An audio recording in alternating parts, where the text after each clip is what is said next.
All right, let us get to something that's going on at the White House right now. It's working out to be a very busy afternoon for President Trump when it comes to trade. Right now, he is meeting with Republican lawmakers. The order of business, getting the new NAFTA, or USMCA as it's officially known, rammed through Congress this year.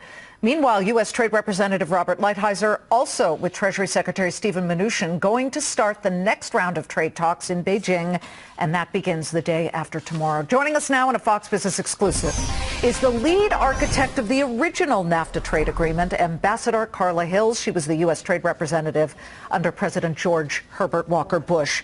Welcome, Ambassador. Let's get right to it. I'm sure you've been in on similar meetings at the White House where representatives have stated their case here. And what do you think is happening? If you could guess, what states, which representatives from which states are maybe giving a little pushback or being supportive?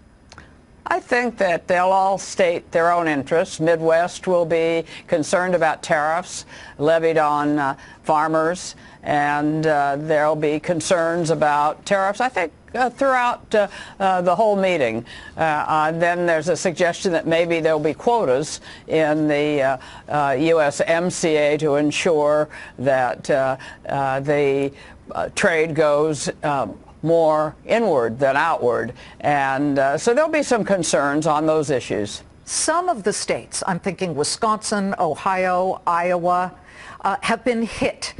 Depending on whether it's farming, Michigan, when it comes to cars, etc., they have been hit by the tariffs in an outsized way compared to other states. Do you think that they'll say, you know what, we're not happy with maybe the European foreign car tariff that you're considering, Mr. President, so why don't you kind of tamp down on that, and then we'll give you an easier go of passing the USMCA once it hits the congressional floor? Well, he'll hear a lot of different things. Actually, the tariffs are not a very good tool for opening the market. And what we see is that it's a tax on consumers, and it's a tax on our ability to export because we've become less competitive. So I think the Midwest, you're right, it's not just corn, wheat, the soybean issue. Right. Oh, definitely. And do you think when it hits the floor that it will be passed by Congress? I think it's got a rocky road ahead, but I think if it's handled appropriately, it can be passed. You know, the tariffs on steel, for example, that hurts car manufacturers. That makes their product less competitive. And you probably heard from the beer manufacturers.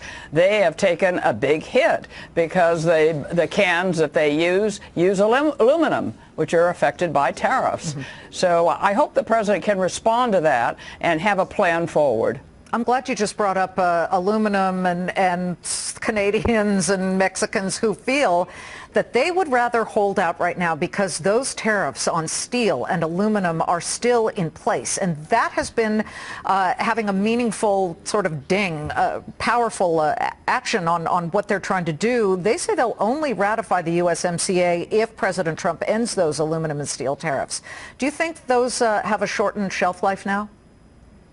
Well, they're certainly hearing that from both Canada and Mexico, as you mentioned, but also from members of the House of Representatives and the Senate. Senator Grassley has said, move those tariffs before we take up the agreement. And so the question is, will the White House listen? Let me get quickly to the report on mid-February on whether imported cars and parts, foreign cars, mostly European, might be slapped with these tariffs.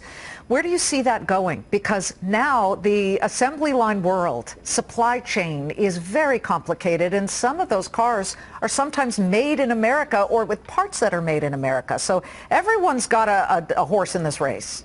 Well, you know, when you think about our imports, a huge hunk of them are intermediate products. So if you put a 25% tariff on parts, auto parts, it makes your autos less competitive. The rest of the world doesn't have those. And so we are trying to sell more than we did yesterday, but we're making it tougher to do so. Ambassador Carla Hills was right there with the original NAFTA agreement and how it really began, the genesis of it. Thank you for your expertise. We appreciate it.